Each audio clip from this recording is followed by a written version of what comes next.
Daniel woke up one morning to a world that was unfamiliar and strange.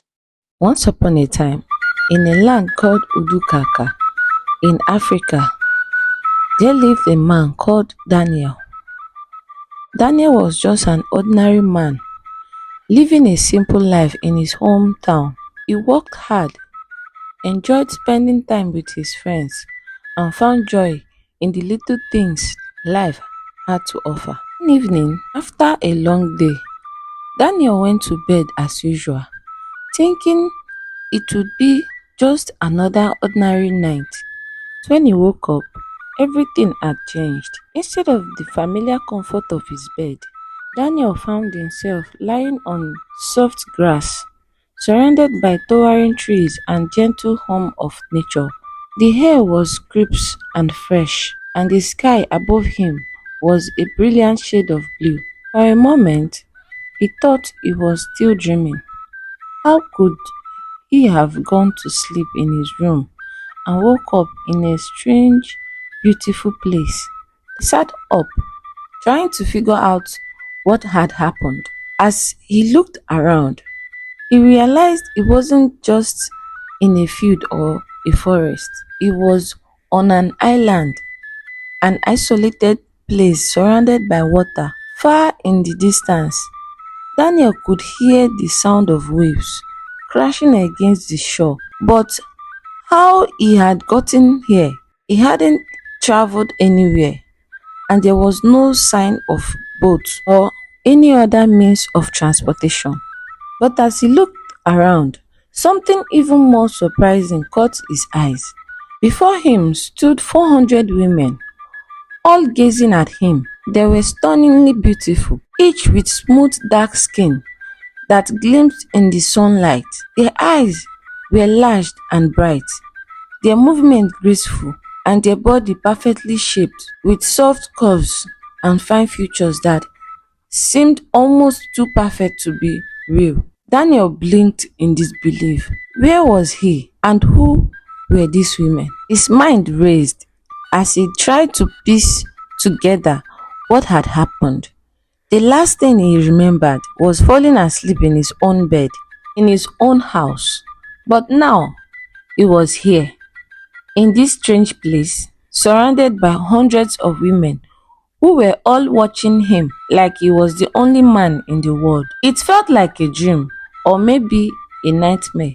His heart started to pound in his chest. Just then, one of the women stepped forward. She was tall and moved with a grace that made it seem like she was floating. Her name, as he would soon learn, was Nia. She was even more beautiful up close, with smooth skin, full lips, and eyes that seemed to sparkle with mystery. She smiled at Daniel as she reached out and touched his chest gently. "You are special," she whispered softly, her voice like silk. "We haven't seen a man in centuries." Daniel paused, quickened. Her touch was a soft and welcoming, but something about the way she spoke made him uneasy. He glanced around, noticing that all 400 women were still staring at him, their eyes locked on him like it was the something precious, something they had been waiting for. He couldn't shake the feelings that he was in danger.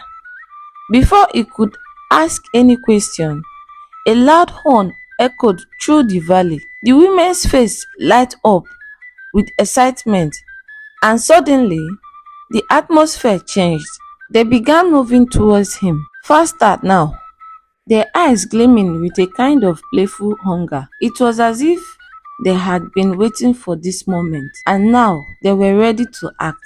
Daniel's heart raced with fear as he realized they were closing in on him. Without thinking, he turned and ran. His leg pumped furiously as he sprinted through the grass, trying to get away. But the women were faster, much faster than he could have imagined. Their long legs carried them effortlessly, and their movements were swift and fluid. No matter how fast Daniel ran, the women were always just a few steps behind him. He could hear their laughter ringing through the air, led by Nia, whose voice was teasing and light. "You can't run from us, Daniel," she called out. She laughed, echoing through the valley. "This is our land, and you belong to us now." Daniel's lungs burned as he ran, but he couldn't escape. The women's footsteps were right behind him, growing louder by the second. He could feel their presence surrounding him, their eyes watching his every move. In a panic, Daniel darted into a nearby forest, hoping to lose them among the trees. The forest was thick with towering trees, their branches casting long shadows on the ground. Daniel weaved through the trees, his heart pounding in his chest. But the women were relentless. He could still hear their soft footsteps behind him, coming closer and closer. Just when he thought he couldn't run anymore, he spotted a large rock formation ahead. Without thinking, he scrambled up the rock and passed himself flat against the stone, hoping that they wouldn't see him. He held his breath as the women passed by below, their graceful forms moving silently through the forest. They didn't see him for now. He was safe. But Daniel knew that he couldn't stay hidden forever. The women would return, and he needed to find a way out of this strange place before it was too late. As he sat there, catching his breath, Daniel noticed something strange happening to his body. He felt stronger. His muscles were growing. His senses were sharper, and there was a strange energy pulsing through him. It was as if the very air of the island was giving him power. But why? What was this place? And why had the women brought him here? After a while, Daniel knew he had to go back to the village to find answers. He couldn't keep running without knowing the truth. That evening, as the sun set behind the mountains, casting an orange glow over the valley, Daniel cautiously returned to the village. This time, he stayed hidden in the shadows, watching as the women gathered around a large fire. Their beautiful bodies were outlined by the flickering flames, and their eyes gleamed with excitement. Nia stood at the center of the group, her voice carrying through the night. "He will return, he will return," she said confidently. "No man can resist the call of the island." The other women murmured in agreement, their voices low and filled with anticipation. Daniel's heart raced as he listened to them. What was the call of the island? And why were they so sure he would return to them? Summoning all his courage, Daniel stepped into the light of the fire.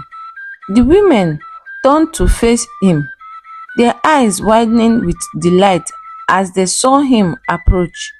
Nia smiled, her face glowing in the firelight as she walked towards him. "Welcome back, Daniel," she said softly. "We knew you would come back." Daniel stared at her, his mind racing with questions. "What's going on?" he demanded. "Why am I here? Why are you keeping me here?" Nia's smile faded slightly as she gestured for him to sit by the fire. The other women watched in silence as Daniel sat down, his heart pounding in his chest. Nia sat beside him and began to explain. "Long ago, this village was cursed," she began. "No man could enter, and we were left alone, unable to have children or continue our people. The island was a mysterious power, one that protects us but also keeps us isolated. When you arrived, it was like a miracle. You are the first man to step foot here in centuries. The island chose you, Daniel. You are special." Daniel's eyes widened in shock as he listened to her words. "So, you need me to help you continue your people?" he asked, struggling to understand. Nia nodded. "Yes, you are the only one who can save us. The highland chose you to help us bring life back to our village." The truth hit Daniel like a ton of bricks. The women didn't just want him, they needed him. They had brought him here to father children for their village.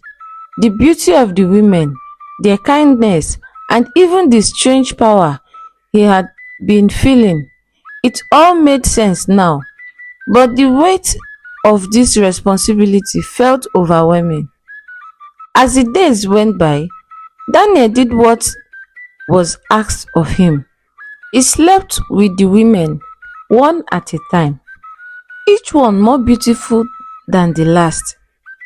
They bring him fruit, massage his body, caressing him, making him feel more excited, and they will make love to him. And soon enough, many of them, including Nia, were pregnant. The village was filled with joy and excitement. The curse that had plagued them for so long was finally broken. But for Daniel, the experience was exhausting. He had given everything he had, and now his body was starting to fail him. "I can't do this anymore," Daniel told Nia one night, his voice heavy with exhaustion. "You have taken everything from me. I'm just one man. I can't keep going." Nia placed a gentle hand on his chest, her eyes filled with sympathy. "We never meant to hurt you," she whispered. "We thought you would enjoy being here, but we understand now. You have done more than we could ever ask for." In the days that followed, Daniel made the difficult decision to leave. He had given the village what they needed, and now it was time for him to go. The women, grateful for everything he had done, gathered to say goodbye. One by one, they approached him, their eyes filled with tears as they thanked him for saving their village. Nia was the last one to say goodbye. She placed her hand on his chest one final time, her eyes filled with sadness but also understanding. "We will never forget you, Daniel," she said softly. "You will always be a part of this land." Daniel smiled weakly. Though he had grown to care for the women, he knew he could stay. He turned and walked away, leaving the village behind. As he made his way through the forest, Daniel felt a sense of relief wash over him. The island had been both a paradise and a prison. He would never forget the women or the time he had spent there. But now he had his freedom. Years later, stories of the mysterious village in the highland began to spread. People whispered of a place where no man had ever lived, until one day a stranger arrived and changed everything. The women of the village had grown strong, raising children who carried both the strength of the highland and the legacy of the man who had saved them. Daniel was never seen again, but the legend of the man who survived the island of 400 women lived on, whispered by firelight in the dark of the night. How had Daniel ended up on this strange, isolated island? That was the question that haunted him. Had he been brought there by magic? Had he been chosen for a purpose? And what would happen now that he was here, the only man among 400 women? As Daniel's story unfolded, we would come to learn the truth about the island, the women, and the powerful forces that had brought him there. But for now, all he knew was that he was trapped on this beautiful, mysterious island with no clear way to escape.